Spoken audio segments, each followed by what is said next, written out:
नमस्कार मंडळी, जय शंकर. मी मंजुषा स्वागत करते तुमचं आपल्या चॅनलवरती. बऱ्याचदा काय होतं ना, की आपल्याला ब्लाऊज हे अर्जंटमध्ये द्यायचं असतं आणि ब्लाऊज कधी-कधी ब्लाऊज पीस जो असतो, तर तो कमी पण असतो साडीमध्ये, कधी-कधी कमी पण ब्लाऊज पीस निघतो. तर ते जे आपण ब्लाऊजाचं माप टाकलेलं असतं ना, ते एकदम कट टू कट येतं. तर त्याच्यात जे काही पट्ट्या वगैरे आपल्याला आता काज बटन पट्टी पण करावी लागते, हुक आहे पट्टी पण करावी लागते. तर त्याच्यासाठी पण आपल्याला कपडा लागतो बऱ्यापैकी. तर आणि गळ्याला, त्यानंतर आपल्याला पाठीची जी पट्टी असते तिथंसुद्धा आपल्याला, कमरेची पट्टी तिथंसुद्धा आपल्याला कपडा लागतो. तर अशा वेळेस काय होतं की कपडा उरला नाही, तर त्यावेळेस आपण पलटी मारून गळा आणि कमरपट्टी एकसाथ कशी करू शकतो, तर तेच आपण आज इथे शिकणार आहोत. तर चला मग न वेळ घालवता वळूया आपल्या व्हिडिओकडे. तर काय ना, मी इथे अगोदर बॅक पार्ट कापून घेतलेला आहे आणि गळा पण कापून घेतलेला आहे. आता इथे मी ग्लास गळा घेतलेला आहे.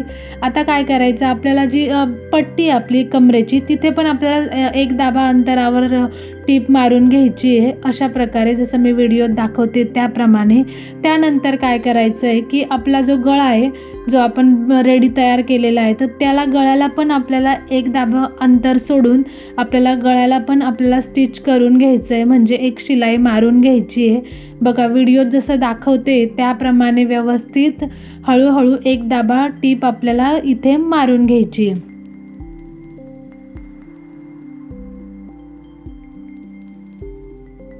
आता इथं स्टिच करून घेतल्यानंतर जो एक्स्ट्रा कपडा आहे आपला एक्स्ट्राचा, तर तो व्यवस्थित कापून घ्यायचा आहे. गळ्याला एक दाबा शिलाई मारली, तेवढ्याच एक दाब्यावरपासून आपल्याला तो कपडा कापून घ्यायचा आहे, गळ्याचा आकार.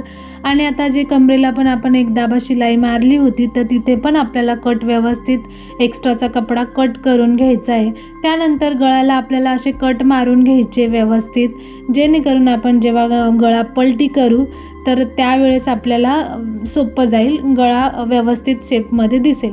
आता काय करायचं बघा, असा हात घालून व्यवस्थित आतमधला कपडा बाहेर ओढायचा आणि असा गळा पलटी मारून घ्यायचा. बघा मी व्हिडिओत दाखवते त्याप्रमाणे तुम्ही करा.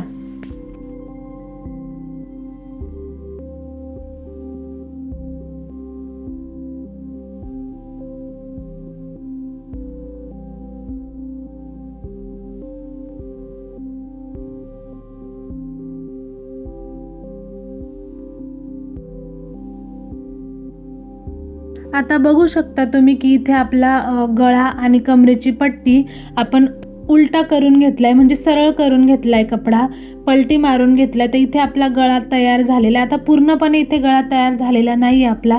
तर काय करायचं, असं पलटी केल्यानंतर व्यवस्थित आपलं जे नख आहे, नखाने प्रेस करून करून व्यवस्थित आपल्याला तो जो कपडा आहे तो व्यवस्थित करून घ्यायचा आहे, कारण आपल्याला तिथे शिलाई मारायची आहे. तर आपल्याला बघा इथे मी मस्त आता जो गळ्याचा आकार आहे, तर त्याच्यावर आपल्याला एक छोटीशी शिलाई कट टू कट व्यवस्थित बरोबर मारून घ्यायची आहे.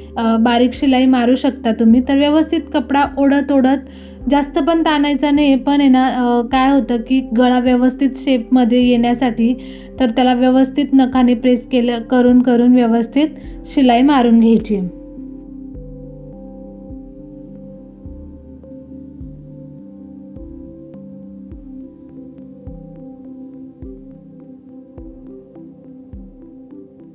आता आपण जशी गळ्याला शिलाई मारली तशीच कंबरपट्टीला सुद्धा आपल्याला व्यवस्थित नखाने प्रेस करून हळूहळू आपल्याला तिथे पण शिलाई व्यवस्थित मारून घ्यायची आहे.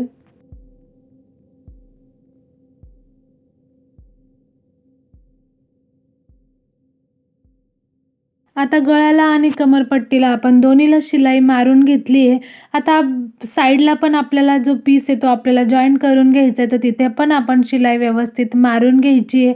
शिलाई मारल्यानंतर जो एक्स्ट्राचा कपडा आहे आपला, तो व्यवस्थित कापून घ्यायचा आहे. आता बघा इथे आपला व्यवस्थित गळा आणि कमरपट्टी दोन्ही पण एकसाथ पलटी मारून इथे आपलं तयार होऊन जातं.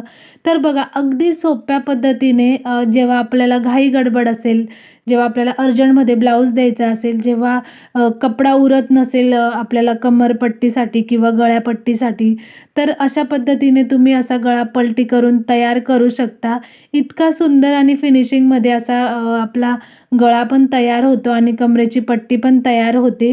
तर कसा वाटला तुम्हाला व्हिडिओ नक्कीच कमेंट करून सांगा. व्हिडिओ आवडला तर लाईक करायला विसरू नका आणि असेच नवनवीन व्हिडिओ पाहण्यासाठी सबस्क्राईब करायला पण विसरू नका. चला बाय.